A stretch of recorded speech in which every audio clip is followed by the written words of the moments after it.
Lady Gaga, Judas. No! No! No, we're not doing Judas! Foo Fighters, The Wasted Light. Sup. Hi everybody, Anthony Fantano here, the internet's busiest music nerd. This is The Needle Drop, where we blah blah blah about la la la. And it's review time. Album review time. Just letting you guys know, linked below this video on YouTube and in the MP3 section on theneedledrop.com, we have new tracks from My Morning Jacket and doom metal band Indian.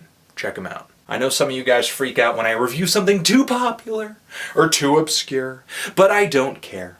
I review what I want. Foo Fighters have been played on the radio like crazy since I was about 9. I remember hearing and enjoying I'll Stick Around and This Is a Call on the radio like 2 to 3 times a day, back when I basically lived off of my boombox. And of course the Foo Fighters had even more radio play on their next LPs, with Monkey Wrench, Everlong, My Hero, Learn to Fly. Even when I was growing into punk in high school, their songs were still kind of following me around. And now it's present day, and I have to say, in retrospect, Foo Fighters have been one of the most consistent bands to start in the 90s and grow into the 2000s. You pretty much always knew what to expect from the band on the next album, even if some LPs did have more acoustic ballads than others. Now, Wasting Light has been built up to be this kind of return to form for Foo Fighters. They're a rock band again. It's even been said to be their heaviest album yet. And if that's true, it's only heavier by a slight margin. There are moments here where Foo Fighters pull from the punk and hard rock sounds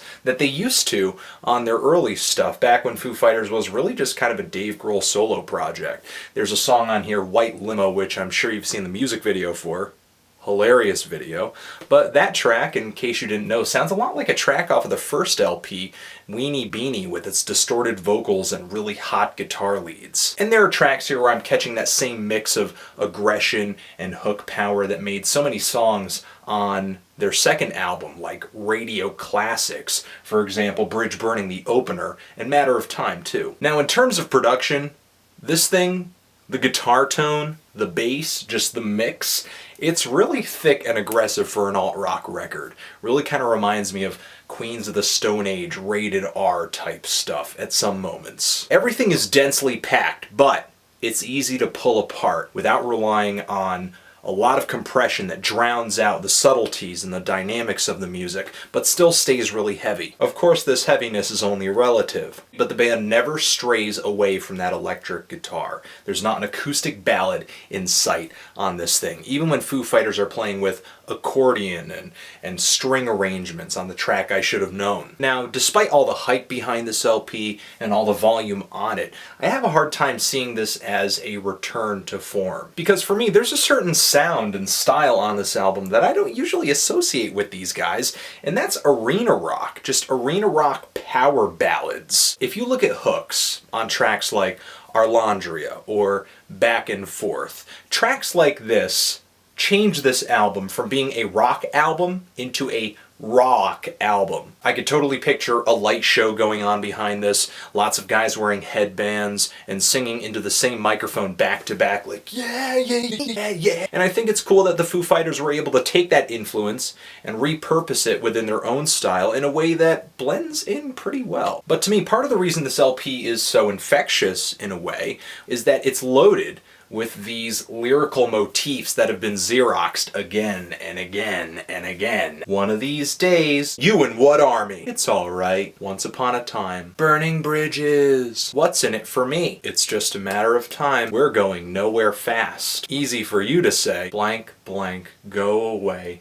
Come again. Another getaway, getaway, getaway, getaway, get. The LP's lyrical content basically lumbers around like a Frankenstein monster sewn together from all of these fatherless phrases, and it's like, rah. This thing doesn't have any of the quirk of the Foos' early lyricism, and it's definitely kind of barren when it comes to those really beautiful, personal, unique statements that Grohl used to make with tracks like My Hero. I will say there was an exception with the last track on this album, though, Walk.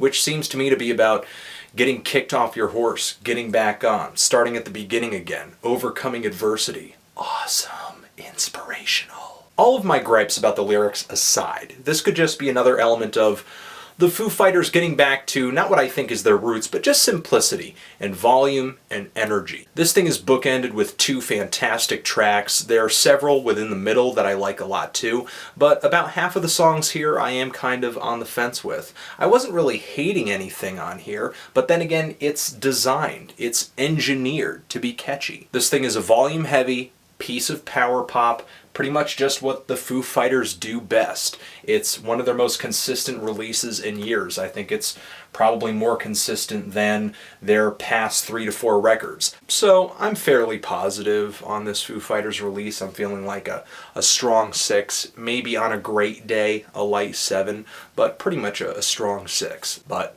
that's what you wanted. You guys asked for this review, and now it's here. Tell me what you think about this LP. Do you like it? Do you hate it? Why? And what should I review next? Thank you for watching. Really, thank you. Anthony Fantano, Foo Fighters, Wasting Light, forever.